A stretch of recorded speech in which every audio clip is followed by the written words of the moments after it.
여러분 안녕하십니까? 대한민국의 자유민주 체제를 지킴에 있어서 밤낮으로 노심초사하고 계시는 여러분, 그리고 특별히 해외에서 이 방송을 시청하시는 해외 동포 여러분, 아까 정건 목사로부터 여기 나와 있는 우리 전문 경찰관들, 우리 아들들 아주 호되게 훈계를 들으셨는데, 여러분들도 가슴으로 다 저와 통하리라고 생각합니다.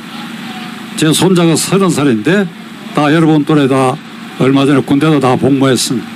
여러분들 명령에 따를 수밖에 없으니까 전 목사님 말씀은 결정적 순간에 여러분들이 항명할 수 있으면 하라는 그런 뜻이니까, 이제 제 얘기도 이 자리에 계신 출동한 경찰관 그리고 일반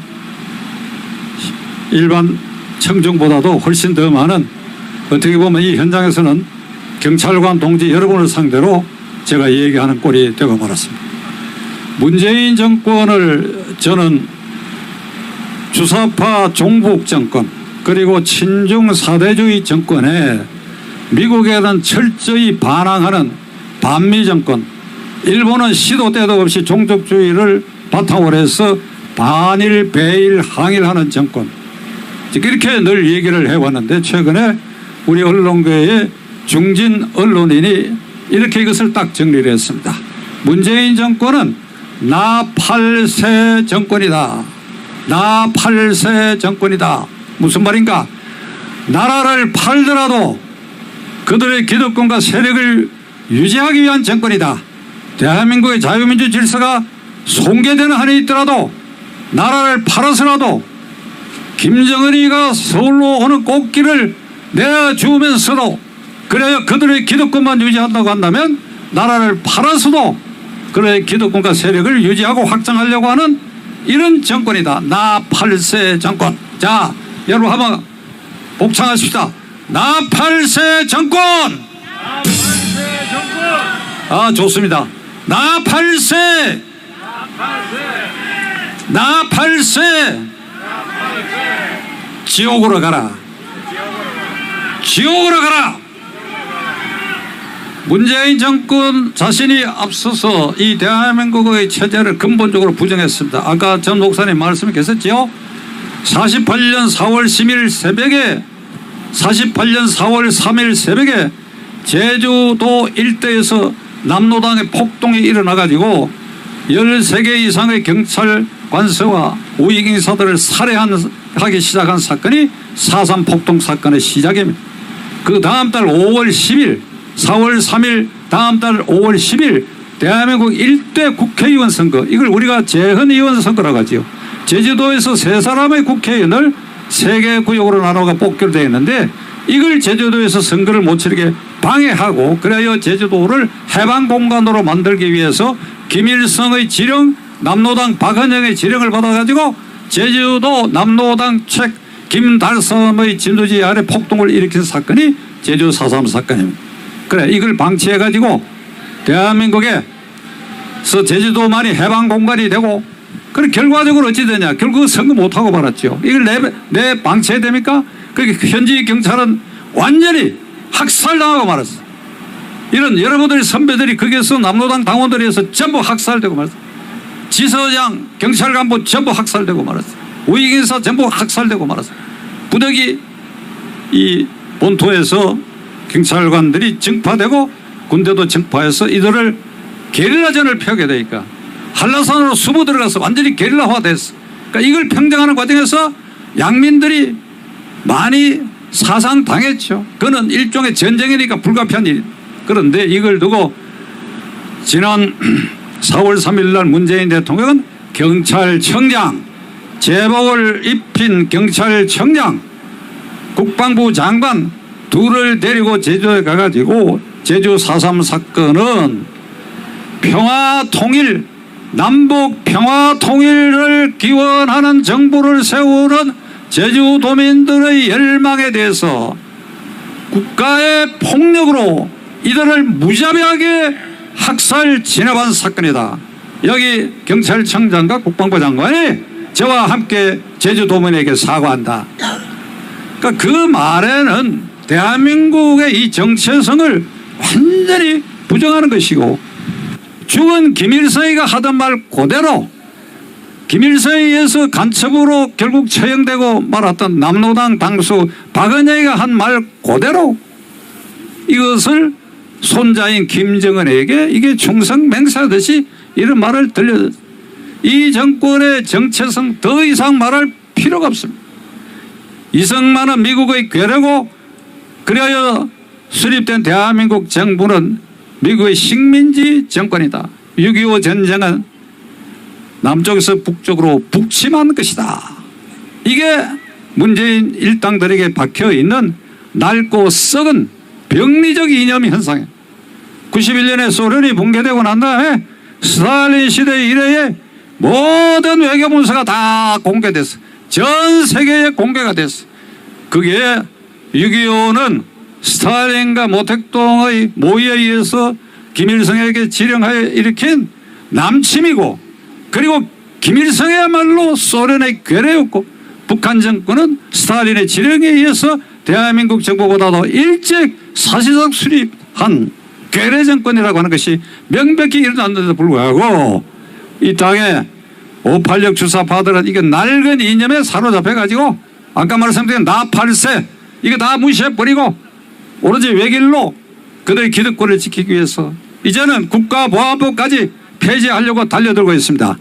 국민의힘 당이 지금과 같은 자세를 취하고 우리 국민들이 이걸 무관심한 채 쳐다보고 있다고 한다면 이번 9월 안으로 국보법이 폐지될 것입니다. 국보법이 폐지되면 어떤 일이 벌어지느냐? 경찰이 간첩을 잡고 또 풀어줘야 돼요. 왜 그러냐? 형법에 규정되어 있는 간첩죄는 국가가 국가 사이에 그 상대방 국가에 간첩을 보냈을 때 이것이 체포됐을 때 처벌할 수 있는 법이지, 국가보안법이 없으면 북한은 반국가 단체이기 때문에 형법을 정할 수가 없습니다. 이런 사실을 경찰관들도 알아야 돼요. 지금 이 현장에 나와 있는 여러분들이 아니라 경찰 간부들이 알아야 돼요. 경찰청장이나 그 다음에 경찰청에 거기 대공팀이 있다고 하면 여러분들이 그걸 깨달아야 돼요. 깨달아가 잘못이 있다고 한다면 이건 절대 폐지해서는 안 된다 하는 그런 걸 말할 수 있는 양심이 있어야 돼요.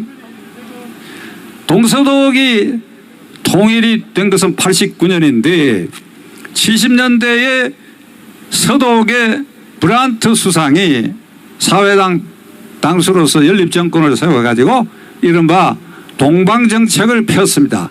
서독이 동독에 경제 지원을 하고 평화적 통일을 위한 방안으로 동방정책을 편 분이 브란트 수상입니다. 말하자면 대한민국에서 김대중 정권 때 햇볕정책, 그 서독의 동독에 대한 햇볕정책이 동방정책인데, 여러분이 아시는 것처럼 독일은 동서독으로 나뉘어가 전쟁을 치른 일이 없습니다. 그런데 그 브란트 수상이 결국 왜 실각하게 되느냐? 동독 간첩이 수상의 특별 보좌관이었다는 것이 탄로나가지고 그 간첩 행위자는 구속이 되고 그걸로 동방정책의 수립자였던 브란트 수상이 수상직에서 물러났습니다.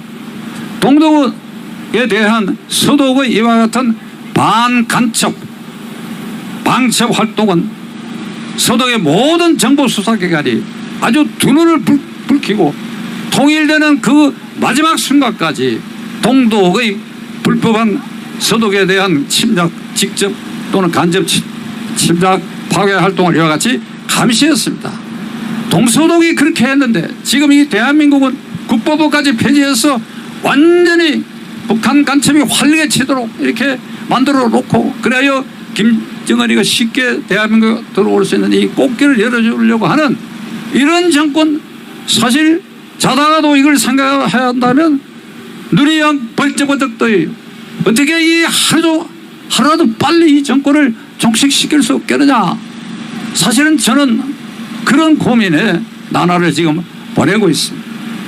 친애하는 애국 시민 여러분, 이 정권은 나8세 정권답게 자기 기만 행위를 합니다. 국민을 속입니다. 거의 매일같이 국민을 속입니다. 이번에 문재인 대통령이 G7 회의에 참가해가지고 거기에 정상들하고 찍은 사진 조작한 거 제가 자세히 말씀 안 드리겠습니다. 세상에 이런 법이 어디 있습니까? 백성을 바보 천덕꾸러기로 치고 하는 일마다 전부 이들은 손바닥이 아니라 손가락으로 저 해를 가릴 수 있다고 믿었는지 하는 일마다 거짓말이고 기만 정권입니다. 제가 가장 속상하는 일 중에 하나는 여기 우리 20대 젊은 경찰관들도 의무봉고로 모두 근무하고 있는데 입으로는 이 정권 실세들이 장관이고 현재 국회의원이고 그리고 대통령 비서실장이고 지낸 자들이 입으로는 반미, 입으로는 항의를 외치면서 지 자식들은 미국의 비싼 대학 등록금을 내는 곳에 일본의 극우파가 이른바 일본형 극우파가 세운 국사관 대학의 문재인 대통령 딸을 그리고 이인영 김두관 같은 자들은 스위스, 영국, 독일에 비싼 학비를 내는데 이때 전부 유학을 보내고 있어요. 이게 얼마나 기만적인 행위입니까? 나는 이런 점에 있어서 오늘 이 자리에 계신 나와 있는 젊은 경찰관 여러분들이 가슴 속으로 공부를 느껴야 됩니다. 어떻게 이렇게 국민을 속일 수 있고 어떻게 이렇게 젊은이들을 속일 수 있단 말입니까? 도저히 용납할 수 없는 일. 작년 8월 15일 광화문 광장에서 그 정부 성토 집회가 있었다고 하는 그거를 가지고 2차 팬데믹, 2차 코로나 확산의 계기가 그에서 비롯됐다 이래가지고 저도 종로경찰서에 가서 조사를 받아가 지금 불구속 입건이 되어 있는 상태입니다. 그 경찰에 제가 그래서 조사하는 경찰관에 내가 무슨 잘못을 했나, 내가 무슨 잘못을 했냐 얘기야. 그러나 8월 15일 날 그 집회에 참가한 그 일로 코로나가 증폭됐다는 증거가 이학적으로 통계적으로 다 증명이 돼서 그러니까 이와 같이 이 정권은 사사건건 국민을 기만하는 정권입니다. 올해로 대한민국 정부가 수립되고 73년이 되는 날입니다. 이승만 정권에서부터 박근혜 정권까지가 69년인데 이 69년 동안에 국가 부채가 누적된 것이 660조. 여러분들 이 젊은 분들 잘 기억하세요. 여기도 좋아요. 660조. 그런데 지난 4년 동안 문재인 정권 아래서 이것도 아마 지난 3월 정도에 통계할 겁니다. 얼마가 늘었느냐? 340조. 69년 동안에 660조. 4년 동안에 340조. 이렇게 해서 문재인 정권 들어서고 국가부채가 드디어 1000조를 돌파하게 됐다. 그러면 문재인 정권이 내년 3월 9일 선거에서 패배하고 물러난다 하더라도 지금부터 그들이 작심하고 3월 9일 선거 때까지 최소 3차례 재난지원금이라 해서 이 국가부채를 늘릴 계획을 하고 있습니다. 추석 전후에 코로나 위로금이라 해서 전 국민에게 아마 100만 원씩 뿌리게 지금 이게 거의 방침이 서 있는 것 같고 연말에 또 뿌리고 3월 9일 대통령 선거 직전에 또 한번 뿌려서 이걸 이제 완전히 3월 9일 대통령 선거를 아까 전 목사님 말씀대로 개헌을 하거나 무슨 다른 변칙적 방법을 안 하고 선거를 치르려면 아주 매표 행위에 이 재난지원금을 퍼부어가지고 예산 큰데는 이 정권 아래서 340조에서 440조를 넘어가는 아예 나라가 재정적으로 거덜나는 나라가 되지 않겠느냐. 이들이 물러나더라도 이 거덜난 재정을 안고 다음 정권이 이걸 어떻게 수습해 갈 것인가 할 수만 있다면 오늘 밤이라도 저걸 끌어내야 돼. 더 이상 이런 식으로 국가 재정이 파탄나는 일을 막아야 되는데 어떻게 해야 되느냐. 어떻게 해야 되느냐. 하나님께서 저희들에게 어떤 기회를 만들어 주실 수 없느냐.